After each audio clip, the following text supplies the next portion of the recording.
आप इस आज इस सभा में आप तमाम उपस्थित हैं, अपनी मांगों की, अपनी समस्याओं को विस्तार पूर्वक रखते हैं। लेकिन एक बात आप ध्यान रखें कि आपकी जितनी भी समस्याएं हैं, सारी समस्याओं का समाधान आप खुद करेंगे और खुद आप जब तक अपने समस्याओं के समाधान के लिए अवसर नहीं होंगे, कोई दूसरा समाधान नहीं कहेंगे कि शशि यादव से बहुत विश्वास करके हम लोग बुलाए हैं। जैसे हम लोग को दिल्ली संगठन बनाएंगे उस तरह से हम लोग का विकास के काम करेंगे, हमारी बातों को राज्य से केंद्र तक पहुंचाने के काम करेंगे। आज खुशी की बात है कि हम दीदी से जुटना चाहते हैं।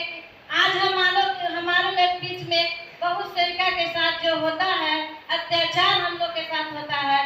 दीदी आपसे हम बहुत रिक्वेस्ट करते हैं, इस पर हम लोग को जरा विशेष ध्यान दीजिए और आगे की ओर हम लोग को बढ़ाने की कोशिश कीजिए।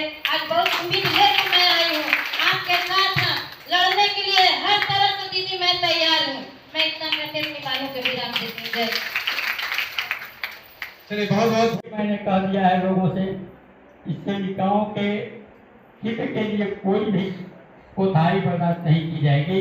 जैसा कि अभी आप लोगों ने कहा है, समय बहुत कम है, बातें तो बहुत हो सकती हैं, लेकिन इसके साथ ही मैं अपनी वाणी को विराम देता हूं और आगे अपने वरीय नेतृत्वकर्ताओं को अपना समय देता हूँ। धन्यवाद। मौका मिल गया है तो हम लोग सब जुड़ेंगे और इसका जिस तरह से जुड़ रहा आदमी, इसका रिजल्ट भी हम लोग को अच्छा चाहिए। हम लोग के ऊपर शोषण न हो, जिससे बहुत ज्यादा शोषण हो रहा है आंगनबाड़ी सेविका के साथ, बहुत ज्यादा। इतना किसी विभाग में शोषण नहीं होता है जितना हम लोग के साथ शोषण किया जा रहा है। पदाधिकारी अलग से शोषण करता है, पब्लिक अलग से शोषण करता है। ठीक है, इसी के साथ हम अपनी बात को विराम देते हैं। जय हिंद, जय भारत। मैं अपनी शशि बहन से यही कहूँगी कि हम लोग महिला हैं, महिला की आवाज़ को हमेशा मेरी बहन उत्तर की ओर उठाती है और मेरी बहन राज्य से लेकर केंद्र तक अपनी हम लोग के बातों को ऊपर उठाएंगे। इसलिए हम लोग इनके समक्ष खड़ा रहेंगे, कदम से कदम मिलाकर चलेंगे। मैं यही अपनी कहकर अपनी वाणी को विराम देती हूँ। जय हिंद, जय भारत। आज जो कमेटी गठित हुई मैडम, इस पर क्या करेंगे? देखिए, आंगनबाड़ी सेविका सहायिका की जिस तरह से समस्याएं लगातार बढ़ रही हैं, बल्कि बढ़ क्या रही हैं, आंगनबाड़ी सेविका सहायिका मतलब आंगनबाड़ी सेंटर बने हुए, स्कीम को चालू किए हुए 50 साल होने जा रहे हैं। आप समझ लीजिए कि 50 साल ये कम नहीं होता है। कोई आंगनबाड़ी केंद्र चला रही हैं, बच्चों को पोषाहार दे रही हैं, धात्री महिलाओं को पोषाहार दे रही हैं, यानी कि एकदम सबसे निचले तबके को वो पोषित कर रही हैं। और 50 साल के बाद भी बिहार की आंगनबाड़ी का पेमेंट कितना है? 7,000 रुपया।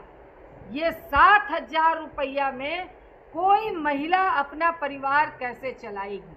कोई भी अपना परिवार कैसे चला सकती हैं? ये बिहार सरकार से लेके केंद्र सरकार को जवाब देना चाहिए कि आप जिसकी बात करते हैं, विकास की बात करते हैं, महिलाओं के उत्थान की बात करते हैं, कैसे विकास होगा अगर कोई महिला आर्थिक रूप से सशक्त नहीं होगी? जो आपका काम कर रही है, आपकी योजना को धरातल पे लागू कर रही है और आप उसे जीवन जीने लायक भी पैसा नहीं देते हैं और बात बहुत बड़ी बड़ी कर रहे हैं, रोजगार की कर रहे हैं।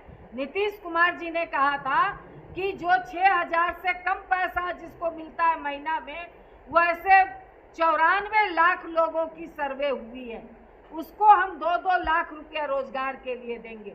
तो क्या उसमें आंगनबाड़ी हमारी आएंगी कि नहीं आएंगी?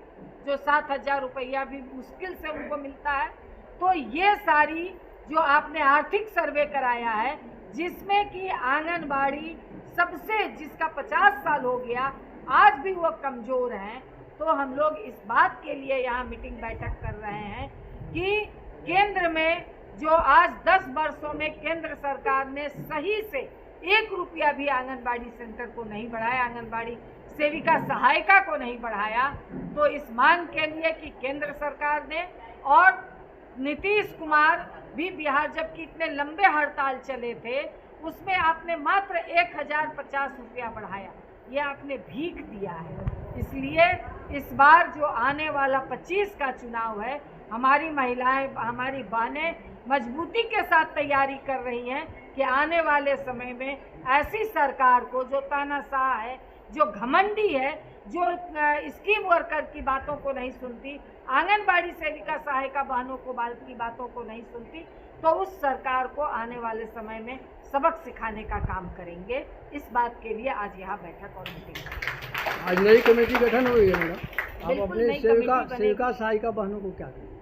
तो यही बात मैं कह रही हूँ कि आप मजबूती के साथ, आप एकजुट होकर के पूरी ताकत के साथ इकट्ठा रहिए।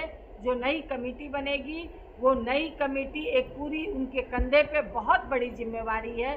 इस जिम्मेवारी को औरंगाबाद को पूरे मजबूती के साथ, पूरे एकजुटता के साथ आप इसको आगे ले चलेंगे और औरंगाबाद बिहार में एक मिसाल बनेगा। ये कमेटी, जो नई कमेटी गठित होगी, वो एक मिसाल कायम करेगी। इसी आशा और विश्वास के साथ मैं अपनी बात को कहना चाहती हूँ।